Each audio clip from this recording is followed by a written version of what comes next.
በዮሐንስ ራእይ ምዕራፍ 14 ቁጥር 6 ላይ በምድርም ለሚኖሩ ለሕዝብም ለነገድም ለቋንቋም ለወገንም ሁሉ ይሰብክ ዘንድ የዘላለም ወንጌል ያለው ሌላ መልአክ ከሰማይ መካከል ሲበር አየሁ እንዲል ቅዱስ ቃሉ እንደ ቀደሙት አባቶቻችን የማይለወጠውን ቅዱስ ወንጌል ለፍጥረት ሁሉ ማብሰርን ዓላማው ያደረገው ይህ ቃለ ወንጌል ቲቪ ነው።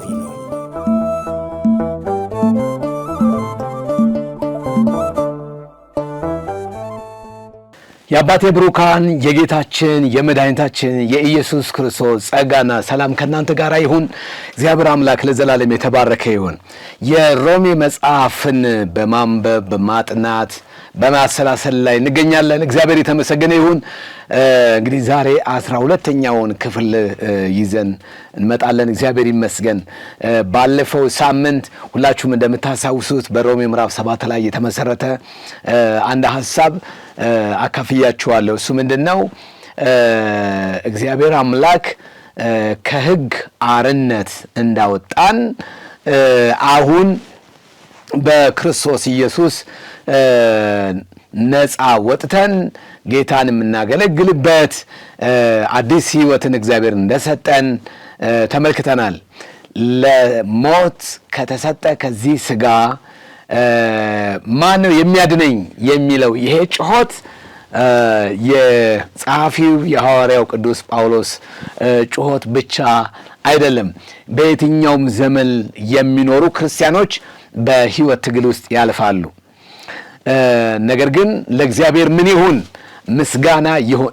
ከኃጢአትና ከሞት ሕግ እግዚአብሔር ነፃ አውጥቶናል ብሎ ይናገራል። ክብር ለእግዚአብሔር ይሁን።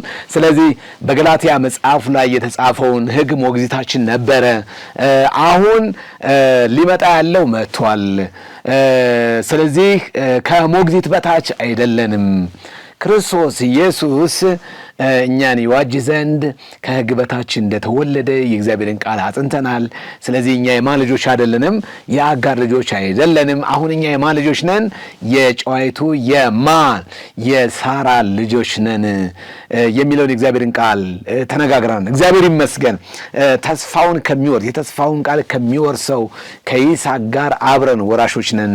ስለዚህ እንደ ሥጋ የተወለደው ከተስፋው ቃል ልጅ ጋራ አይወርስምና አስወጣው ብሎ እንዳለው ዛሬም ወገኖች ሆይ ከዚህ በእምነት ከሚገኘው ጽድቅ ተቆርጠን ከመውደቃችን በፊት በመጀመሪያ ራሳችን ለእግዚአብሔር መስጠት እንዳለብን፣ ወደ ጌታ መምጣት እንዳለብን ክብር ለእግዚአብሔር ይሁን። ስለዚህ እንሸነፍ በራሳችን ጥረት ገዳማዊ በመሆን በጣም ራስን በማጎሳቆል ሰውነትን በሰለታም ነገር በመተልተል እንዲሁም ደግሞ ሰውነትን በማስራብ በማስጨነቅ ብዙ ዋጋ በመክፈል ወገኖቼ ሆይ ራስን በማቆሸሽ መንግሥተ ሰማያት እንደሚገኝ አድርገን የምናስተምር ሰዎች ተሳስተናል። ይሄ እውነት ነው። ይሄ እግዚአብሔር ቃል እውነት ነው። አሜን ነው። ይሄ እግዚአብሔር ቃል እውነት ነው ወገኖች። ስለዚህ ወደ ጌታ መምጣት እንዳለብን ይህን ነገር አውርተናል። ክብር ለእግዚአብሔር ይሁንና ክርስትና ከዚህ ከእናት ከአባት የሚወረስ ይሄ ቁስ አይደለም። ከዶክተር ልጅ የተወለደ ዶክተር እንደማይሆን ሁሉ ከክርስቲያን ቤተሰብ የተወለደ ሁሉ ክርስቲያን ነው ማለት አይቻልም። አዎ ከክርስቲያን ቤተሰብ መወለዳችን ክርስቲያናዊ እሴቶችን እንድንወርስ ሊያደርገን ይችል ይሆናል እንጂ እውነተኛ አማኝ እውነተኛ ክርስቲያን ሊያደርገን አይችልም። ስለዚህ ክርስትና ግላዊ ነው፣ የቡድን አይደለም። ብዙሃኑ ስለተከተለ እኛም ደግሞ ክርስቲያን ተብለን ስለተጠመቀን እኛ ዳግም የተወለድን ክርስቲያኖች ነን ማለት አይደለም። ስለዚህ በደቦ አንመን፣ በደቦ በወንፈል ምናምን ማመን ያለብን ለስራ ነው ማመን። ለስራ ልንረዳዳ፣ ልንደጋገፍ፣ ልንተጋገዝ እንችላለን። ዛሬ የሆነ ሰው ማሳ ውስጥ ተገኝተን ነገ ደግሞ ሌላው ማሳ ውስጥ ልንገኝ እንችላለን። ስለዚህ በህብረት በጋራ በአንድነት በደቦ ልንሰራ እንችል ይሆናል። ይሄ ለስራ እንጂ ለጽድቅ አይደለም። ስለዚህ በክርስቶስ ኢየሱስ እንዴት አድርጎ እግዚአብሔር ጽድቃችን እንደሰራልን ከእግዚአብሔር ቃል ተምረናል። ክብር ለእግዚአብሔር ይሁን። ስለዚህ በሕግና በነቢያት የተመሰከረለት የእግዚአብሔር ጽድቅ ያለ ሕግ ተገልጧል። እግዚአብሔር ይሄንን ማስተስሪያ አድርጎ አቁሞታል። መዳን በሌላ በማንም የለም። እግዚአብሔር የተመሰገነ ይሁን። ወገኖቼ አሁን ወደ እግዚአብሔር የምንቀርብበት አዲስ ተስፋ፣ አዲስ ኪዳን፣ አዲስ ሕይወት በክርስቶስ ተሰጥቶናል። እግዚአብሔር የተመሰገነ ነው። አሁን የሚገርመው ነገር ወደ ሮሜ ምዕራፍ 8 እንሄዳለን። ሮሜ ምዕራፍ 8 ቁጥር 1 ላይ ያለውን ሐሳብ እንደ መነሻ እንዲሁም ደግሞ ሮሜ ምዕራፍ 8 ቁጥር 33 ላይ ያለውን ሐሳብ ላንብብና ዋና ወደ ሆነው መልእክት አብረን እንገባለን። ላንብበው በጌታ በኢየሱስ ክርስቶስ ስም። ሮሜ ምዕራፍ 8 ቁጥር 1 በክርስቶስ ኢየሱስ ያለው የሕይወት መንፈስ ሕግ ከኃጢአት ሕግና ከሞት ሕግ አርነት አውጥቶኛል ይላል። በክርስቶስ ኢየሱስ ያለው የሕይወት መንፈስ ሕግ ከኃጢአት ሕግና ከሞት ሕግ አርነት አውጥቶኛል።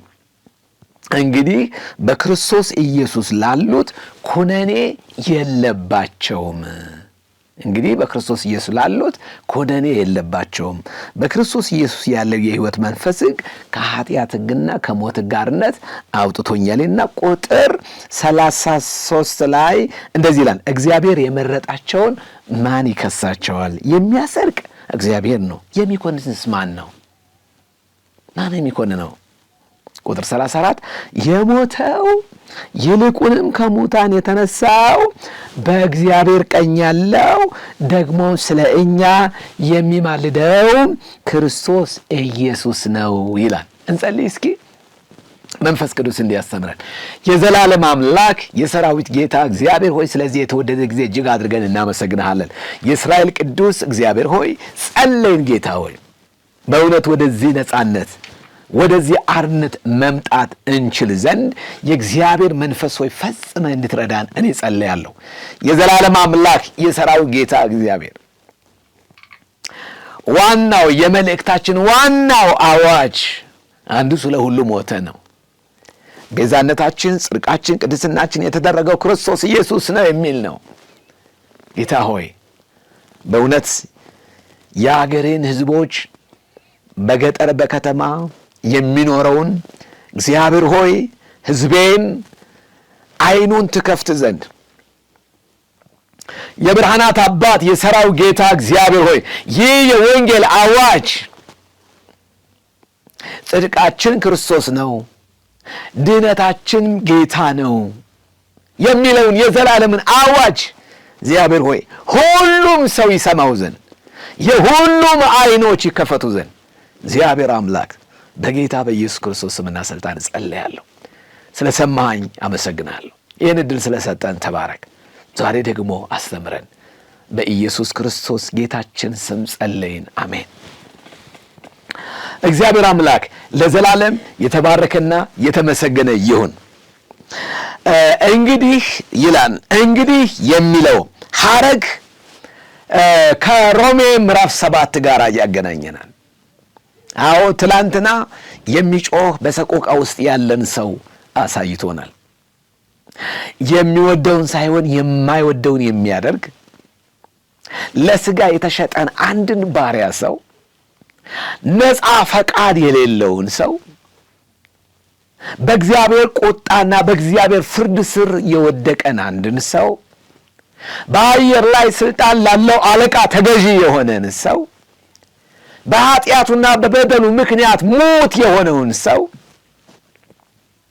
ከኃጢአት አረንቋ ውስጥ ወጥቶ ወደ እግዚአብሔር ለመድረስ የሚያመጣውን ያንን ሰው ያሳየንና እንግዲህ በክርስቶስ ኢየሱስ ላሉት ኩነኔ የለባቸውም ይላል። እግዚአብሔር አምላክ ለዘላለም የተመሰገነ ይሁን። እንግዲህ ይላል ዛሬ ሰው በሮሜ ምዕራፍ 3 ላይ በሕግና በነቢያት የተመሰከረለትን የእግዚአብሔርን ጽድቅ አሜን ብሎ የተቀበለ ኃጢአተኛውን በሚያጸድቅ ያመነ እግዚአብሔር አምላክ የተመሰገነ ይሁን። በእግዚአብሔር የጸጋ ስጦታ፣ በእግዚአብሔር የጽድቅ ስጦታ ከኃጢአትና ከኩነኔ ነፃ የወጣ ሰው እሱ ኩነኔ የለበትም ይላል። እግዚአብሔር የተመሰገነ። ስለዚህ በክርስቶስ ኢየሱስ ላሉት ለሁሉም አይደለም። እንግዲህ በክርስቶስ ኢየሱስ ሰው ሁሉ ኩነኔ የለበትም አይደለም የሚለው፣ በክርስቶስ ኢየሱስ ላሉት ክርስቶስን የሕይወታቸው አዳኝ አድርገው የተቀበሉትን ያመኑትን ጽድቃቸው ቤዛነታቸው ክርስቶስ ኢየሱስ የተደረገላቸውን ሰዎች ያመለክታል። አሁን ኩነኔ የለባቸው።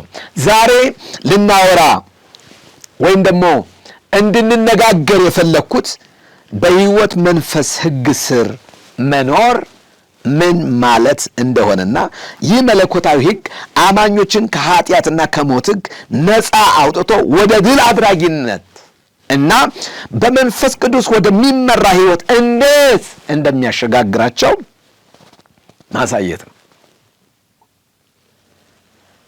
ክርስቶስ ጽድቄ ነው ያለ በክርስቶስ አምኖ አብርሃም በጸደቀበት ጽድቅ የጸደቀ ጽድቁ እምነት ተቆጠረለት ይልና ተቆጠረለት የሚለው ለሱ ብቻ ሳይሆን ለእኛም ኢየሱስ ክርስቶስን ከሙታን ባስነሳው በእርሱ የምናምን ጽድቅ ሆኖ ይቆጠርልን ዘንድ አለው ተብሎ እንደተጻፈ ክርስቶስ ጽድቃቸው የሆነላቸው ሰዎች በመንፈስ ቅዱስ የተሞሉ ናቸው። መንፈስ ቅዱስ ለቤዛ ቀን የታተምንበት ቅዱስ መንፈስ ነው። መንፈስ ቅዱስ በዚህ በኤፌሶን መጽሐፍ ምዕራፍ 1 ቁጥር 14 ላይ የምስራቹን ወንጌል ሰምታችሁ በእርሱም አምናችሁ በተስፋው መንፈስ በመንፈስ ቅዱስ ታተማችሁ ይላል። ስለዚህ ክርስቶስን ያመነ ሰው ሁሉ መጽሐፍ እንደሚናገር በመንፈስ ቅዱስ ታተሟን ይላል። ስለዚህ መንፈስ ቅዱስን አሜን ብላችሁ የተቀበላችሁ ያመናችሁ፣ እንግዲህ መንፈስ ቅዱስ ኃይል አይደለም፣ ኃይል ያለው ነው። መንፈስ ቅዱስ ከሥላሴ አካላት አንዱ ነው። መንፈስ ቅዱስ አማኞችን ወደ እውነት ሁሉ የሚመራ የእግዚአብሔርን አብ ፈቃድ የሚገልጥልን ሕያው መንፈስ ነው። መጽሐፍ ቅዱስ ሲናገር በእግዚአብሔር ውስጥ ያለውን ማንም ሊያውቅ አይችልም፣ ነገር ግን እግዚአብሔር በመንፈሱ አማካኝነት ለእኛ ምን አደረገው ይላል? ገለጠው። ስለዚህ መንፈስ ቅዱስን የተቀበለ አማኝ ታስታውሳላችሁ፣ በሐዋርያት ሥራ ምዕራፍ 19 ላይ በኤፌሶን አካባቢ ይኖሩ የነበሩ 12ቱ የመጥምቁ ዮሐንስ ደቀ መዛሙርት ጳውሎስ መንፈስ ቅዱስን ተቀበላችሁን ሲላቸው ኧረ እኛ መንፈስ ቅዱስ ስለመኖሩ እንኳን ሰምተን አናውቅም አሉት ይላል። ከዛ ሰበካቸው፣ አመኑ። እጁን ጭኖ ሲጸልይላቸው መንፈስ ቅዱስ ተሞሉ፣ በልሳን ተናገሩ፣ ከዛ ደግሞ ትንቢት ተናገሩ ይላል የሐዋርያት ሥራ ምዕራፍ 19 ላይ። ስለዚህ አማኝ ሆኖ በመንፈስ ቅዱስ አልተሞላም ማለት አዲስ ፍጥረት አይደለም ማለት ነው። ስለዚህ ሮሜ ምዕራፍ 8 የሚነግረን በሮሜ ምዕራፍ 7 ላይ በሰቆቃ በመከራ በውጣ ውረድ ውስጥ በጩኸት ውስጥ ያለው ሰው እንዴት በእረፍት ሕይወት እንደሚኖር የሚያሳየን ሌላ ማስተንፈሻ ወይም ደግሞ ሌላ የሕይወት የደስታ የመጽናናት ሕይወትን እንዴት አይነት ሕይወት እንደምንኖር ያሳየናል። በጣም በኃይለኛ ጩኸት ውስጥ የነበረው ሰው እፎይ ይላል ሮሜ ምዕራፍ 8 ላይ። ለምን? የጌታ የእግዚአብሔር መንፈስ የሕይወት መንፈስ ስለሆነ። ስለዚህ ዛሬ በተደጋጋሚ የሕይወት መንፈስ ሕግ ብለን የምንለው ኢየሱስ ክርስቶስን ከሙታን ያስነሳው ቅዱሱ የእግዚአብሔር መንፈስ ነው። በዚህ አግባብና በዚህ ትርጓሜ ቀጣይ መልእክቶችን ሁሉ እንድትሰሙ እፈልጋለሁ። ስለዚህ በክርስቶስ ኢየሱስ ላሉት ኩነኔ የለባቸውም ካለ በኋላ በክርስቶስ ኢየሱስ ያለው የሕይወት መንፈስ ሕግ ከሞት ሕግና ከኃጢአት ጋርነት አውጥቶኛል ይላል። ስለዚህ የኃጢአት ሕግ ማለት ምን ማለት እንደሆነ፣ የሞት ሕግ ማለት ምን ማለት እንደሆነ ከዚህ ቀደም ባየነው ከዚህ በፊት በተከታተልናቸው ሳምንታት በደንብ አድርገን አይተናል። ስለዚህ አማኝ በክርስቶስ ሲሆን ኃጢአትን እንዲያደርግ ከሚያስገድደው ውጫዊ ውስጣዊ ተጽዕኖ ነፃ እንደሆነ እንድታውቁ ያስፈልጋል ማለት ነው። እግዚአብሔር ይመስገን። ስለዚህ ለዚህ ለሞት ከተሰጠ ሰውነት ማን ያድነኛል ከሚልበት ወጥቶ እንግዲህ በክርስቶስ ኢየሱስ ላሉት አሁን ኩነኔ የለባቸው። እንዴት ደስ ይላል! ይሄ የገባው ሰው፣ ይህን የተረዳ ሰው፣ ይህንን ያወቀ ሰው እንዴት ያርፋል! እንዴት ሲያሳርፋል! እግዚአብሔር ይመስገን። እንግዲህ በእንደዚህ አይነት ጩኸት ውስጥ የነበረው ሰው በሮሜ ምዕራፍ 8 ላይ ኩነኔ የለባቸውም። ለምን? በክርስቶስ ኢየሱስ ያለው የሕይወት መንፈስ ከሞት ሕግና ከኃጢአት ሕግ አርነት አውጥቷቸዋልና ይላል። ጳውሎስ አማኙን ከሰው ጥረት ወደ መለኮታዊ የጽድቅ አቅርቦት ይመራዋል። ከሰውኛ ጥረት ወዮልኝ ከሚለው ጥረት ወገኖቼ በኋላ ቆየት ብለን እናወራዋለን። በሥጋ የሚኖሩ እግዚአብሔርን ደስ እንደማያሰኙ የእግዚአብሔር ቃል ይናገራል። ምናልባት በጣም እግዚአብሔርን ለማስደሰት እግዚአብሔርን ለማርካት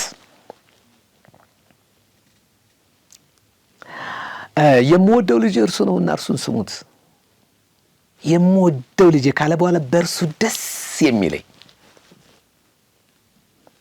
ሌላ እኮ የሚደሰትበት ፍጡር ምድር ላይ ቢኖር ኖሮ አምላክን የሚያክል ነገር በበረት በግርግም ተወልዶ በመስቀል ላይ ተሰቅሎ ሞታችንን ሞቶ ዕዳችንን አይከፍልም ነበር። አንድን መልአክ ልኮ እኮ ለምንድን ነው ሄድና ለዓለም ሁሉ ሰው ሙት ቢለው ይችል ነበር አይደል? ነገር ግን በሞት ፍርሃት የታሰሩ የነበሩትን ሁሉ ከሞት ፍርሃት ነፃ ለማውጣት አለ አይደል? ዕብራውያን ምዕራፍ 2 ቁጥር 15 ላይ በሞት ፍርሃት የታሰሩ የነበሩትን ከሞት ፍርሃት ነፃ ለማውጣት በስጋና በደም ተካፈለ ይላል። ስለዚህ የአብርሃምን ስጋ ይዟል እንጂ የመላእክትን አይደለም ይላል። ስለዚህ ከራስ ብርታት ወደ መንፈስ ቅዱስ ኃይል አማኙን ያሸጋግረዋል። ሮሜ ምዕራፍ 8 የሚገርም ድልድይ ነው። ምናልባት አዎ ድኛለሁ፣ አዎ ጸድቄአለሁ፣ ከእንግዲህ ወዲያ ለኃጢአት እንዳንገዛ አሮጌው ሰዋችን ከክርስቶስ ጋር ተሰቅሏል፣ ከእንግዲህ በኋላ ለስጋና ለምኞቱ አልገዛም። ግን ወደዚህ ህይወት ለመምጣት በንድፈ ሐሳብ ደረጃ በእምነት ደረጃ የተቀበልኩትን እውነት ምድር ላይ እንዴት ልኑረው? በመስሪያ ቤቴ፣ በትዳሬ፣ በህይወቴ፣ በአገልግሎቴ ይህንን እውነት እንዴት ልኑረው? ጽድቁን እንዴት ልኑረው? ቅድስናውን እንዴት ልኑረው? መቀደስ ብቻ አይደለም መቀደሴን እያሳየሁ፣ መጽደቄ ብቻ አይደለም ጽድቄን እያሳየሁ፣ በክርስቶስ ያገኘሁትን ጽድቅ፣ ይህንን እውነት ከህግ በላይ መሆኔን፣ ከጸጋ በታች መሆኔን፣ ብልቶቼ ሁሉ የጽድቅ መሳሪያ መሆናቸውን እያወቅሁ እንዴት በምድር ላይ ልኑር የምትሉ ሰዎች መፍትሄውን ነው ዛሬ ይዤላችሁ የመጣሁት። ወገኖቼ ከድካም ወደ ብርታት የሚቀይረንን እውነት ነው የምናየው። ወገኖቼ ሆይ ዛሬ ይህን የህይወት መንፈስ ከተረዳችሁ በኋላ እንደ ድሮ መኖር ታቆማላችሁ። ሮሜ ምዕራፍ 8 ማዕከላዊ ሐሳቡ በመንፈስ ቅዱስ የሚገኝ የድል ህይወት ምን አይነት እንደሆነ ይነግረናል። የህይወት መንፈስ ህግ በሚል ይነግረናል። ይህ የህይወት መንፈስ ህግ በደንብ አድርጋችሁ ስሙኝ፣ የተጻፈ ህገ ደንብ ሳይሆን በመንፈስ ቅዱስ አማካኝነት በክርስቶስ በኩል የተለቀቀ ሕያውና የሚሰራ መለኮታዊ መርህ ነው። እግዚአብሔር የተመሰገነ ይሁንላችሁ። ኃጢአት ባለበት ሞት አለ። ስለዚህ ከኃጢአትና ከሞት ሕግን የሚጥሰው ሕግ ነው። ሌላ የተሻለ ሌላ ሕግ ኃጢአት ወደ ሞትና ወደ መበስበስ የሚያመጣ ኃይል እንደሆነ ሁሉ ከዚህ መበስበስና መሞት ነፃ የሚያወጣ ሌላ የሕይወት በማኑ በክርስቶስ ኢየሱስ የሚገኝ የሕይወት መንፈስ ሕግ። ይህ የሕይወት መንፈስ ሕግ የእግዚአብሔር መንፈስ ነው። ከሥላሴ አካላት አንዱ የሆነው የትንሣኤ ሕይወት የሆነው የክብር ሕይወት የሆነው የዘላለም ሕይወት የሆነው የእግዚአብሔር መንፈስ ነው። ከሮሜ ምዕራፍ 8 የሕይወት መንፈስ ሕግ ከሚለው የምንማራቸውን የተወሰኑ ነጥቦችን ላሳያችሁ። የመጀመሪያው የሕይወት መንፈስ ሕግ ከኩነኔ ነፃ ያወጣል ወይም ደግሞ ኩነኔን ያስወግዳል። ምንድነው የሚለው? 8:1 ላይ ቀደም ብዬ እንደተናገርኩት እንግዲህ በክርስቶስ ኢየሱስ ላሉት አሁን ኩነኔ የለባቸውም፣ ፍርድ የለባቸውም። ለምን? ክርስቶስ ስለ እነሱ ፍርዳቸውን አስወግዶላቸዋል። ስለዚህ በክርስቶስ ያገኘነው የሕይወት መንፈስ ሕግ ከክርስቶስ ቤዛነትና ከክርስቶስ ሞት በኋላ ያደረገው ነገር ምንድን ነው? ሰውን ከኩነኔ ነፃ እንደሆነ እግዚአብሔር የተመሰገነ ይሁን ማወጅ ነው። ታውቃላችሁ፣ የእግዚአብሔር መንፈስ በክርስቶስ የተሰራውን የሚያጸና ነው። ልክ በክርስቶስ ስለ ኃጢአታችን ከሞተ በኋላ በዚህ የሕይወት መንፈስ ከሙታን ተነስቷል። ይሄ ከሞት የተነሳው የኢየሱስ ክርስቶስ ቤዛነት የጸናው በመንፈስ ቅዱስ ሥራ ነው። ስለዚህ አትሞናል፣ ታትማችኋል ይላል። ስለዚህ መንፈስ ቅዱስ በእኛ ውስጥ የሚኖር ኃይልን የሚሰጠን፣ አቅም የሚሰጠን፣ ብርታት የሚሰጠን፣ ጉልበት የሚሰጠን ዝም ብሎ የሆነ ስፍራ ላይ የተቀመጠ ጎረቤት ሳይሆን ኗሪ በእናንተ ውስጥ ስለሚኖር አለ ታውቁታላችሁ፣ ዓለም ግን አያውቀውም አለ። ዮሐንስ ወንጌል ምዕራፍ 14-15 ላይ ታስታውሳላችሁ። ዓለም የማያውቀውና የማያየው የእውነት መንፈስ አጽናኙን እልክላችኋለሁ። ይህ የእውነት መንፈስ ዓለም አያውቀውም አለ፣ እናንተ ግን ታውቁታላችሁ፣ በውስጣችሁም ይኖራል ተባለ። እግዚአብሔር ለዘላለም የተባረከ ይሁን። ይሄ ኩነኔ የሚለው ኮንዳሚኔሽን የሚባለው ኩነኔ የሚባለው የጥፋተኝነት ስሜት ማለት ነው። የበደለኝነት ስሜት ማለት ነው። በክርስቶስ ላለ ሰው የጥፋተኝነት ውሳኔ ተቀይሯል። አንተ በደለኛ ነህ፣ እግዚአብሔር ይመስገን የሚለው ያ አዋጅ ታስታውሳላችሁ። ዮሐንስ ወንጌል ምዕራፍ 3 ቁጥር 16 ላይ በእርሱ የሚያምን ሁሉ የዘላለም ሕይወት እንዲኖረው እንጂ እንዳይጠፋ እግዚአብሔር አንድያ ልጁን እስኪሰጥ ድረስ ዓለሙን እንዲሁ ወዷል ይላል። በእሱ የሚያምን ሁሉ አይፈረድበትም። በእርሱ የማያምንስ በአንዱ በእግዚአብሔር ልጅ ስም ስላላመነ አሁኑኑ ተፈርዶበታል ይላል። ኩነኔ ማለት ፍርድ ማለት ነው። እስኪ ያስቡት።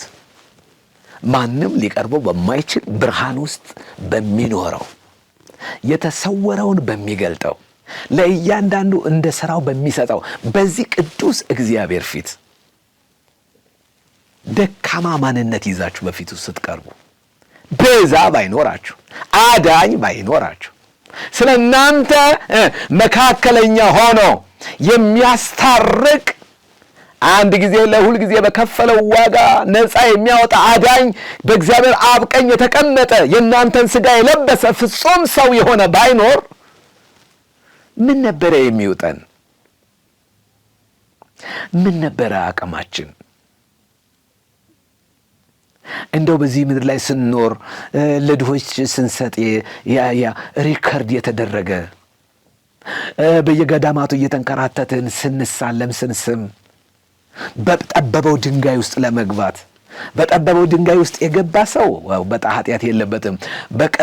በጠበበው በዛ ድንጋይ ይህን ማወራው ለሚገባቸው ሰዎች ነው። በዛ ድንጋይ ውስጥ ማለፍ ያልቻሉ ሰዎች ኃጢአተኛ ሰዎች ናቸው። እንዲህ አይነት ጨዋታ፣ እንዲህ አይነት ቀልድ፣ በዚህ አይነት እናንተ ሰው ኃጢአት የሌለበት መሆኑና አለመሆኑን ለማወቅ ይሄን ተአምረኛ ድንጋይ በሚባል ድንጋይ ውስጥ እያለፋችሁ ጽድቃችሁን ለማረጋገጥ የምትጥሩ ሰዎች ይህ ሊሆን አይችልም፣ አይሆንም። ኩነኔ ፍርድ ነው። ኩነኔ መንፈሳዊ እድገትን ሽባ የሚያደርግ ነገር ነው። ኩነኔ በእግዚአብሔር አፍ ፊት በድፍረት እንዳትቆሙ የሚያደርጋችሁ ኃይል ነው። ስለዚህ ከዚህ ቀደም ነግሬያችኋለሁ። በሮሜ ምዕራፍ 5 ላይ ገና ደካሞች ሳለን ክርስቶስ ስለ እኛ ሞተ ይላል። ገና ኃጢአተኞች ሳለን ክርስቶስ ስለ እኛ ሞተ ይላል። ገና ደካሞች፣ ገና ኃጢአተኞች፣ ገና በባርነት፣ ገና በፍርድ ስር ለነበርነው ለእኛ ነው ክርስቶስ የሞተ። ከድንግል ማርያም የተወለደው ከበደለኝነት ነፃ እንድንወጣ ነው። ለዛ ነው በዕብራውያን ምዕራፍ 9 ከቁጥር 14 ጀምሮ ሄዳችሁ በምታነቡበት ጊዜ የእግዚአብሔር ቃል ምንድን ነው የሚለው? አሁን ከዚህ ከአዲሱ ኪዳን እንደገባ ይህ አዲሱ ኪዳን ይሄ በተስፋ ቃል የመጣው ሕያው የሆነው ኪዳን የኃጢአት ስርየት ያገኘንበት ኪዳን ሌላ ኪዳን እንደ ቀደመው አይነት ሳይሆን ሌላ አዲስ ኪዳን ገባ። የዚህ አዲስ ኪዳን ደግሞ መካከለኛው ኢየሱስ ነው ይላል። እሱ ደግሞ በዘላለም መንፈስ አስባችሁታል? በዘላለም መንፈስ ራሱን ለእግዚአብሔር አቀረበ። በደሙም ነው የሚለው አይደለ? ሕያው እግዚአብሔርን ልናመልክ የምንችልበትን ንጹሑን ሕሊና ሰጠን ይላል። ስለዚህ ሕሊናችን ከፍርድ ነፃ የወጣው ከኩነኔ ነፃ የወጣው በዘላለም መንፈስ ራሱን ባቀረበው በኢየሱስ ክርስቶስ መስዋዕትነት እንጂ እኛ እንዲመዘገብልን እግዚአብሔር ሆይ ምናምን በዚህ በቀኝ በኩል መልካም መልካሙን የሚመዘግብልን መልካም መልካሙ ስራችን የሚመዘግብልን መልአክ፣ በግራ ደግሞ ክፉ የምናደርገውን ነገር የሚመዘግብልን መልአክ። ከዛ በኋላ ያ መልአክ ደግሞ በየጊዜው እየሄደ ሴትዮ ይሄን ኃጢአት አድርጋለች፣ ሰውዬ ደግሞ ይሄን ኃጢአት አድርጓን እያለ በእግዚአብሔር ፊት ቀርቦ ሪፖርት የሚያደርግ ያ ሁሉ ተመዝግቦ መጨረሻ ላይ የእናንተ ነገር ተመዝኖ ወደ ኩነኔ ወይም ወደ ጽድቅ እንድትገቡ። እንዲህ አይነት ጨዋታ መጽሐፍ ቅዱስ ላይ የለም። ልንገራችሁ፣ በመጽሐፍ ቅዱስ ውስጥ በግራና በቀኝ ሆኖ ሪፖርት የሚመዘግብ መልአክ እንዳለ መጽሐፍ ቅዱስ አይናገርም። እግዚአብሔር ሪፖርተር ፈላጊ አምላክ አይደለም። ያውቃን፣ እሱ ማን ምን እንደሆነ ያውቃል። ስለዚህ ከዚህ ውስጣዊ ከምትኮነኑበት ሕሊና፣ በደለኛ ናችሁ ከሚለው ሕሊና፣ ፍርደኛ ናችሁ ከሚለው ሕሊና አንድ ሰው እኮ ተፈረደበት ማለት የፍርዱ አይነት ምናልባት የዕድሜ ልክ ሊሆን ይችላል፣ የሞት ሊሆን ይችላል፣ ለአጭር ጊዜ ሊሆን ይችላል። ፍርደኛ ማለት የተፈረደበት በአንድ ቦታ ውስጥ ተወስኖ ተኮንኖ በዛ ውስጥ የሚኖር አይነት ማንነት ማለት ነው። ስለዚህ ቅዱሱ እግዚአብሔር ነው። በክርስቶስ በኩል የመጡት ምን የለባቸውም? ኩነኔ የለባቸውም፣ ፍርድ የለባቸውም። ምክንያቱም አንዱ ስለ ሁሉ ስለሞተ ማለት ነው። ሁለተኛው የሕይወት መንፈስ ሕግ የኃጢአትን ኃይል ይሰብራል። አሁን ዛሬ መልእክታችን ይህ የሕይወት መንፈስ ሕግ፣ ይህ የትንሣኤ መንፈስ ምን እንደሰራልን፣ ምን እንዳደረገልን፣ ምን አይነት ተስፋ እንደተቀበልን ከዚህ የሕይወት መንፈስ ጋር ያለንን ግንኙነት ማሳየት ነው። ሃሌሉያ! ለአብ ክብር ይሁን፣ ለወልድ ክብር ይሁን፣ ለመንፈስ ቅዱስ ክብር ይሁን። የሕይወት መንፈስ ሕግ የኃጢአትን ኃይል ይሰብራል። ምክንያቱም በክርስቶስ ኢየሱስ ሮሜ 8:2 ላይ በክርስቶስ ኢየሱስ ያለው የሕይወት መንፈስ ሕግ ከኃጢአትና ከሞት ሕግ አርነት አውጥቶኛል ይላል። አርነት ይላል። ኦ ሃሌሉያ! አርነት አውጥቶኛል። አይገርምም ወይ? ትናንትና ምን ብሎ ነበር? በምዕራፍ 7 ላይ ከዚህ ለሞት ከተሰጠ ሰውነት ነው የሚለው። ማን ያድነኛል? ማን ያድነናል አላለም አይደል? ማን ነው የሚያድነኛ የሚል አረ ጮቱ የነበረው። አሁን ደግሞ ግላዊ ነው። ምንድን ነው የሚለው? አርነት አውጥቶናል ሳይሆን አርነት አውጥቶኛል። ትላንትና እጮህ እንደነበረ አይደለሁም። ትላንትና ማን ያድነኛን እንደነበረው እንደዛ አይደለሁም። አሁን አዳኝ ተገኝቷል። ያውም የሞትንና የኃጢአትን ኃይል ሰብሮ ነፃ የሚያወጣ አዳኝ ተገኝተዋል። አርነት። እግዚአብሔር የተመሰገነ ይሁን። ታስታውሳላችሁ በብሉይ ኪዳን ለኃጢአት ስርየት እንዲሆን ቀዩን ጠቦት ያመጣና ምን ያደርገዋል ይላል? ወደ ምድረ በዳ ይለቀዋል የሚል እግዚአብሔር ቃል አለ።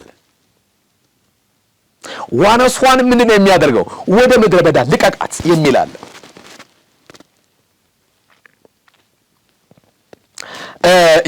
ይሄ በክርስቶስ ኢየሱስ ያገኘነው ነፃነት የሚያሳይ ነው።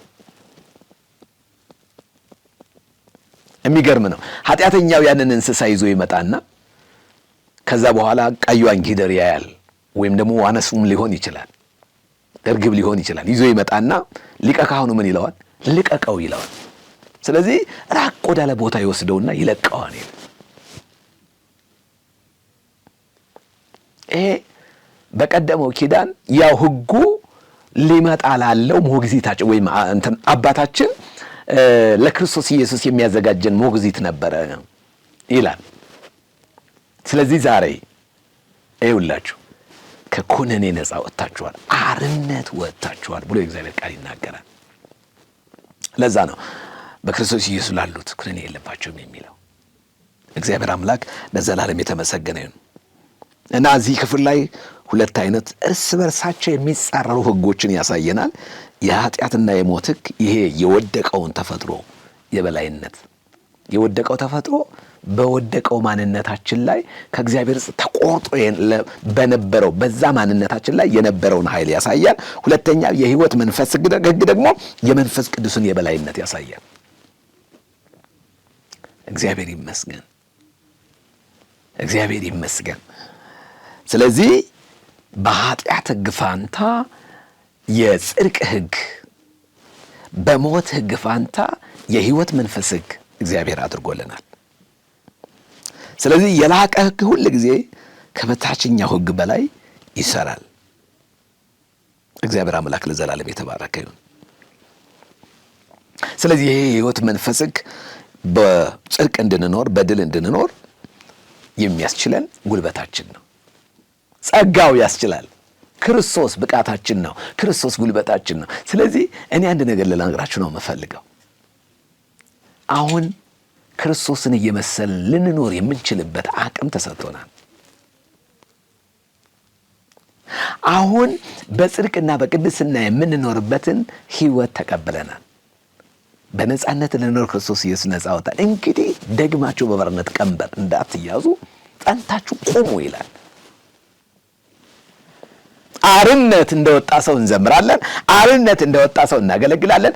አርነት እንደወጣ ሰው በእግዚአብሔር ፊት እንቆማለን። ስለዚህ አንድ ነገር ላለሁኝ ደግሜ ይህ የሕይወት መንፈስ ሕግ የኃጢአትን ሕግ ይሰብራል።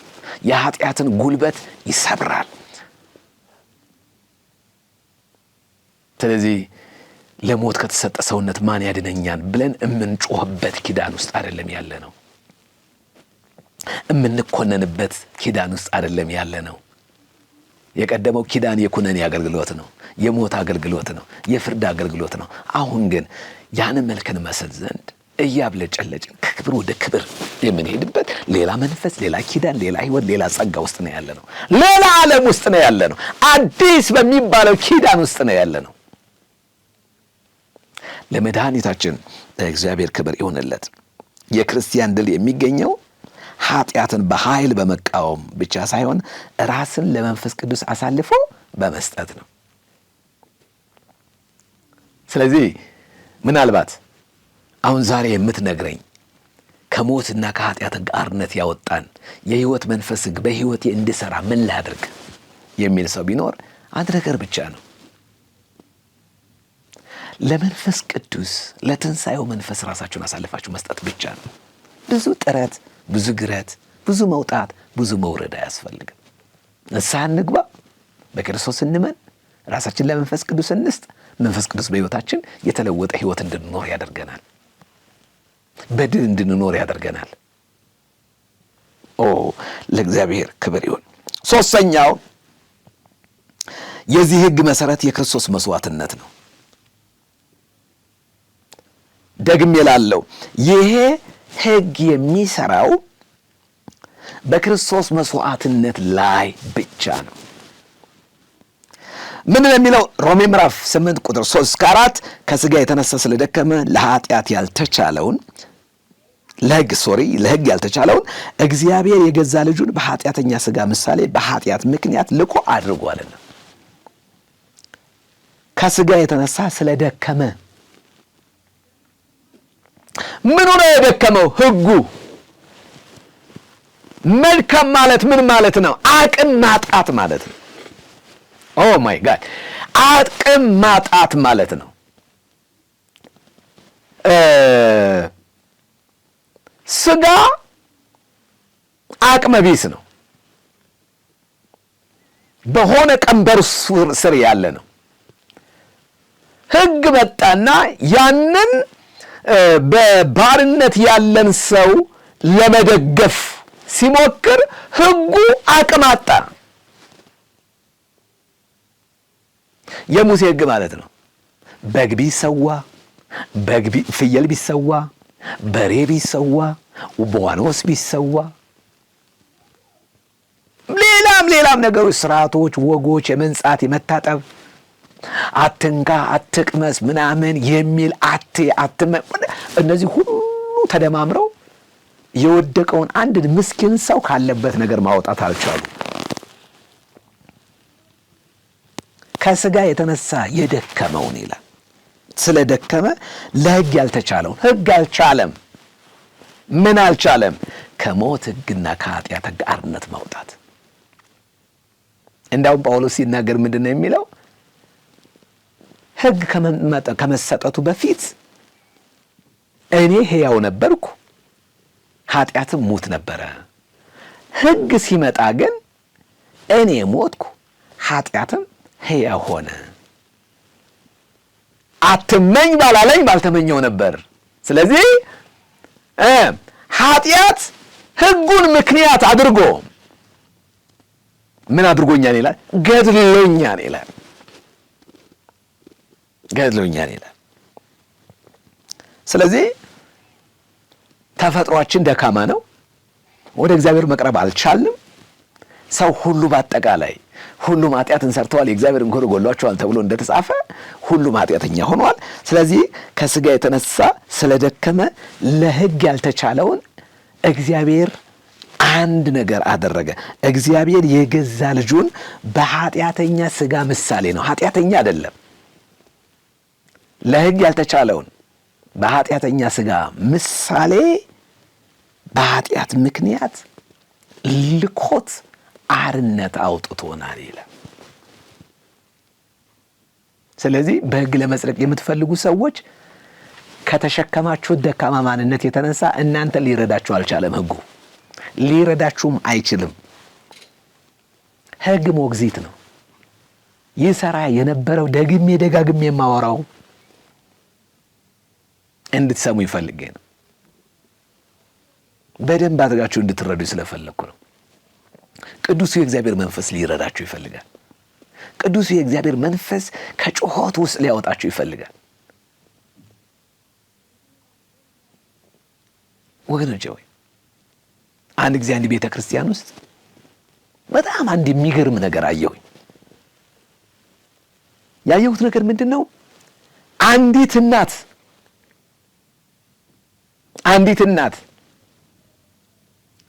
አውደ ምሕረቱ ፊት ለፊት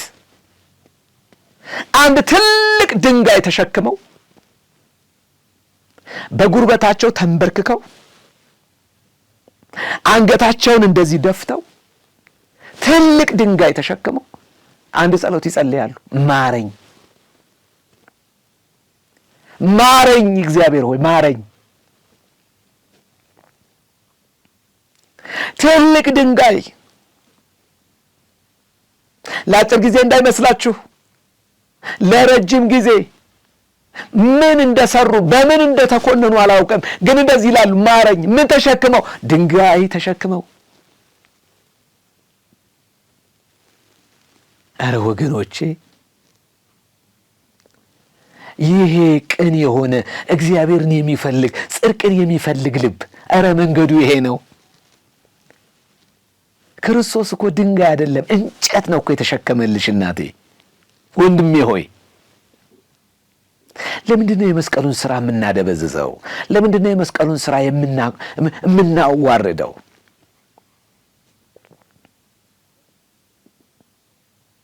ድንጋይ ተሸክመው በየአውደ ምሕረቱ አንዲት እናትም እንደዚሁ አስታውሳለሁ። ወንድም አስታውሳለሁ። ታቦት ወጥቶ ከታቦቱ ፊት ለፊት ድንጋይ ተሸክሞ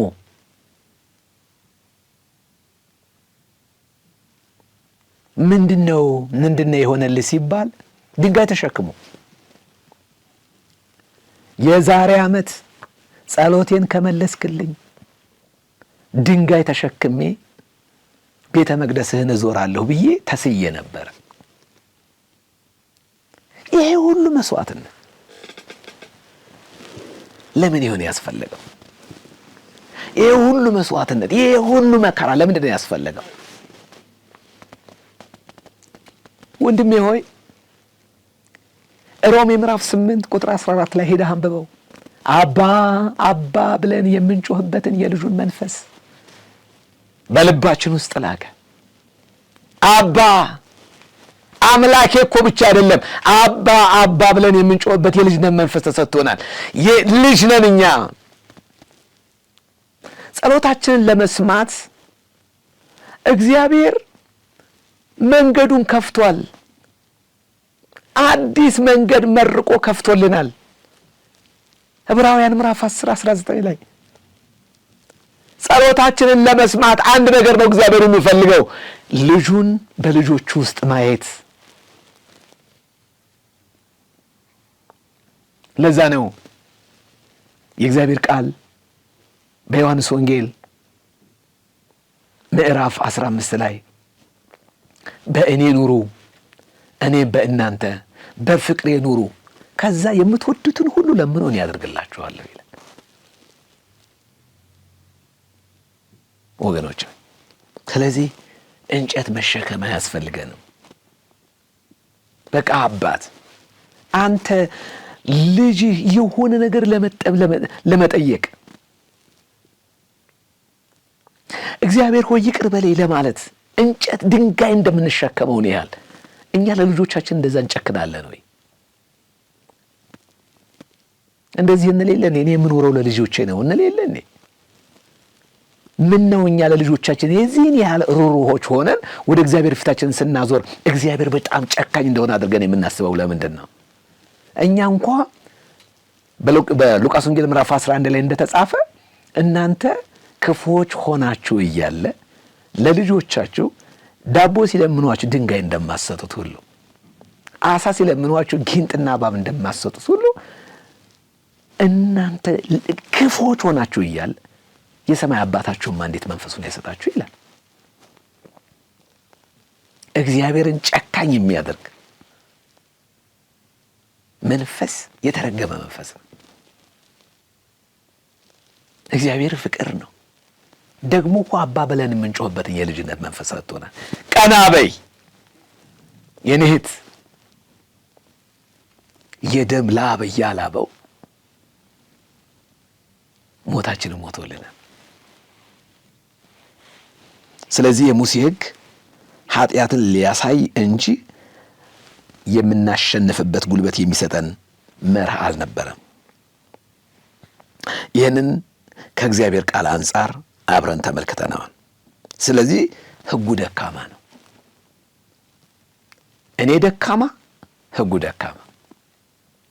እኔ ፍጥረታዊ፣ ሕጉ እንዳደርግ የሚያዘኝ ነገር ፍጥረታዊ። ሲጀመር የሙሴ ሕግ የተሰጠው ለአሕዛብ አይደለም። ሕጉ የተሰጠው ለእስራኤላውያን ብቻ ነው። እኛ አሕዛብ ነን። አሕዛብ የአዲስ ኪዳን ሰዎች ናቸው። ስለዚህ እኛ አሕዛብ ሆነን ሳለ የሙሴን ሕግ እንድንጠብቅ አልታዘዝንም። ቅድም እንዳልኩት የመንጻት ስርዓት፣ የምን ስርዓት ምናምን ስርዓት ነው። ታውቃላችሁ ሊቀ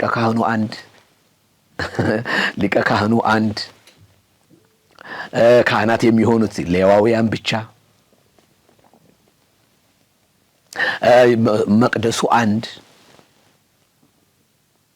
እኛ ዛሬ እንደምንለው 44 መቅደስ እኮ የለም ነበር በዛን ዘመን። መቅደሱ አንድ ነው። እሱም ኢየሩሳሌም የሚገኝ ቤተ መቅደስ ነበር። ሊቀ ካህኑ አንድ ነው። ካህን መሆን የሚችለው ደግሞ ከ12ቱ የእስራኤል ነገዶች መካከል አንዱ የሌዊ ቤት ብቻ ነበር፣ የአሮን ቤት ብቻ ነበር። አሁን እኮ በአዲስ ኪዳን በአንደኛ ጴጥሮስ ምዕራፍ 2 ቁጥር 9 ላይ እንደተጻፈ ከጨለማው ወደ ሚደነቀው ብርሃን የተጠራችሁ የእርሱን በጎነት እንድትናገሩ የንጉሥ ካህናት ተደርጋችኋል ይላል። ክህነት ለአዲስ ኪዳን አማኞች የተሰጠ ነገር ነው። ወደ ነጥቤ ልመልሳችሁ። ሕጉ ደካማ ነው። ደካማን መርዳት አይችልም። ዘብጥያ የወረደ እስረኛ ዘብጥያ ለወረደ እስረኛ ዋስ ይሆናል ወይ? አብሯችሁ ማረሚያ ቤት የገባ ወንጀለኛ ሰው ወንጀለኛ ነህ ተብሎ የተፈረደበት ሰው ወንጀለኛ ለሆነ ሰው ዋስ መሆን ይችላል? ጠበቃ መሆን ይችላል? አይሆንም። ደካማውን መርዳት አልቻለም። ነገር ግን እግዚአብሔር ምን አደረገ? በኃጢአተኛ ሥጋ ምሳሌ ልጁን ላከ። ሃሌሉያ! ስለዚህ ኃጢአትን በሥጋ ኮነነ ይላል። አሁን እኛ ኩነኔ የለብንም ይልና እግዚአብሔር በኃጢአተኛ ሥጋ ምሳሌ በላከው በልጁ አማካኝነት ኃጢአትን በሥጋ ኮነነ ይላል። ፈረደበት። ኃጢአትን በሥጋ ኮነነ ማለት በመስቀል ላይ ታስታውሳላችሁ፣ የእግዚአብሔር ቁጣ በክርስቶስ ሥጋ ላይ ወረደ። ይህን ሐሳብ ስነግራችሁ ትዝ የሚለኝ ኢሳይያስ ምዕራፍ 53 ነው። ስለ በደላችን ደቀቀ፣ በመገረፉ ቁስል ይላል ተፈወሰ። የእግዚአብሔር አብ ቁጣ በእርሱ ላይ ነደደ፣ ስለ ኃጢአተኞች ማለደ። አባት ሆይ ለምን ተውከኝ? ኮነነው።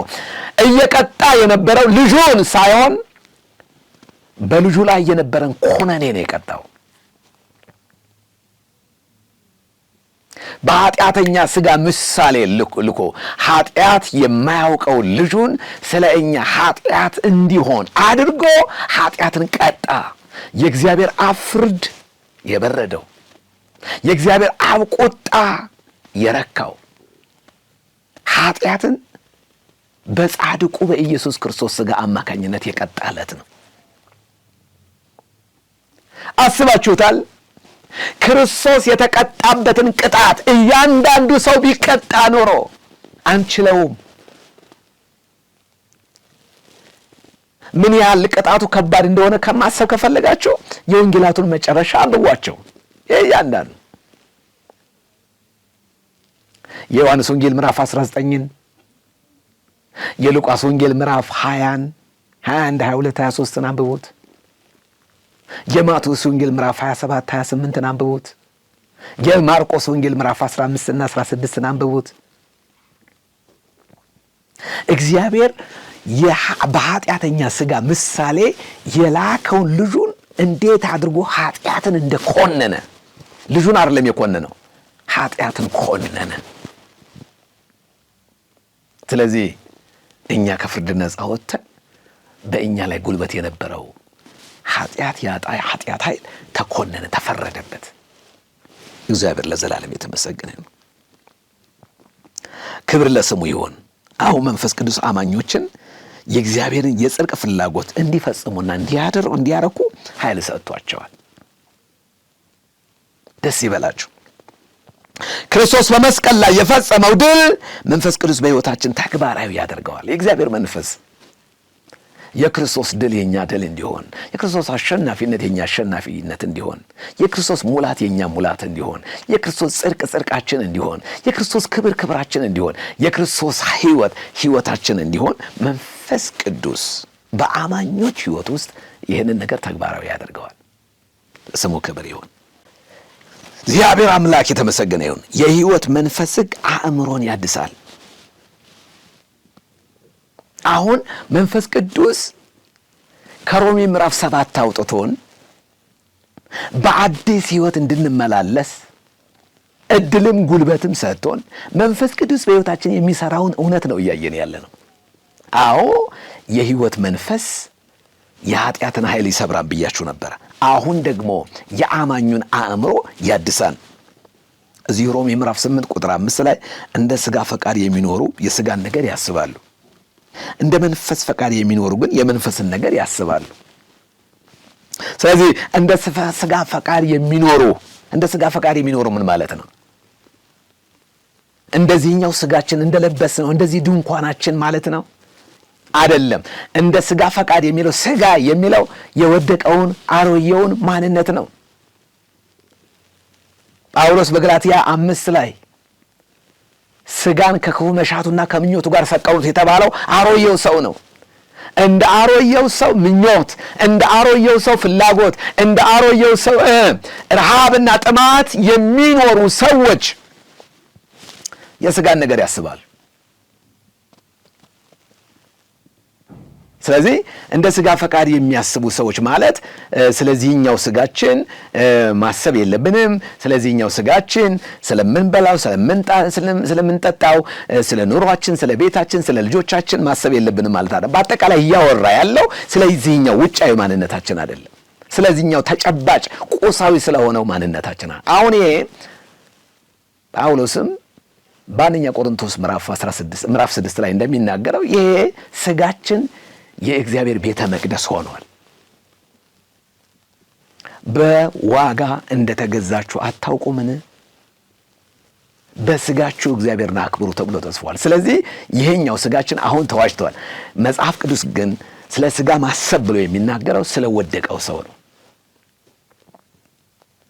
ጳውሎስ በሮሜ ምዕራፍ 6 ላይ አሮጌው ሰዋችን ብሎ የሚለው ነው። ስለዚህ እንደ ሥጋ ፈቃድ የሚኖሩ የሥጋን ነገር ያስባሉ፣ እንደ መንፈስ ፈቃድ የሚኖሩ ደግሞ የመንፈስን ነገር ያስባሉ። ውጤቱስ ምንድን ነው? ስለ ሥጋ ማሰብ ሞት ነውና፣ ስለ መንፈስ ማሰብ ግን ሕይወትና ምንድን ነው ይላል? ሰላም ነው ይላል ሁል ጊዜ። ስለዚህ ስለ ወደቀው ሰው ጋራ በስሜትም በሐሳብም በምንም ተሳስረን የምንኖር ከሆነ የታደሰ አእምሮ በክርስቶስ ካላገኘን ካልያዝን በስተቀር ስለ ሥጋ ማሰብ መጨረሻው ሞት ነው። ለምን መሰላችሁ? ሁል ጊዜ የሕይወት አቅጣጫ የሚወሰነው በአእምሮአችን አስተሳሰብ ነው። የምናስበውን ነገር አንድ ቀን ማድረጋችን አይቀርም። አእምሮ የመንፈሳዊ ሕይወት መቆጣጠሪያ ማዕከል ነው። ስለዚህ ይሄኛው ትልቁን የምናስብበትን ማዕከል የሆነውን የህይወት መንፈስ እንዲሰራበት አእምሯችንን ኮንትሮል ካላደረግነው፣ መቆጣጠር ካልቻለን፣ ይህ ማዕከል ይህ አእምሮ በጠላት አቢዩዝ ከተደረገ፣ በክፉ ሐሳብ ከተሞላ እግዚአብሔር ማሳዘናችን አንቀርም፣ በስጋ መመራታችን አይቀርም። ይሄ ደግሞ ወደ ሞት ይዞን ሊሄድ እንደሚችል ማወቅ አለባቸው። ሞት ማለት መለየት ማለት ከእግዚአብሔር ይለያል። ሁል ጊዜ ስለ ስጋ የሚያስቡ ሰዎች ከእግዚአብሔር ጋር አብረው መቀጠል አይችሉም። ምክንያቱም ምኞታቸው ከእግዚአብሔር ሐሳብ ስለሚለያቸው። ለውጥ ዘላቂ የሚሆነው በስሜት ሳይሆን ዘላቂ በሆነ አስተሳሰብ ነው። ዘላቂ የሆነ አስተሳሰብ በስሜት ዝም ብለህ አሁን ዛሬ የሆነ በጣም ስሜታዊ ሆነን ስለወሰን ብቻ አለ በወሰነው ነገር ዘላቂ የሆነ አስተሳሰብ ያስፈልገናል። ይህ ሕግ የሚሰራው በመንፈስ ቅዱስ በእኛ ውስጥ በማደር ነው። ስለዚህ መንፈስ ቅዱስ በእናንተ ውስጥ ካደረ እግዚአብሔር የተመሰገነ ይሁን። ይህ የሕይወት መንፈስ ሕግ በእናንተ ውስጥ ይሰራል። ሮሜ ምዕራፍ 8 ቁጥር 11 ላይ ቁጥር 9 እስከ 11 የእግዚአብሔር መንፈስ በእናንተ ዘንድ ቢኖር ለኃጢአት ሞታችኋል፣ ደግሞም ለጽድቅ ተነስታችኋል ይላል። መንፈስ ቅዱስ የውጭ እርዳታ የውጭ ረጂ ብቻ ሳይሆን የውስጥ ነዋሪያችን ረዳታችንና ደጋፊያችን መሆኑን ማወቅ አለብን።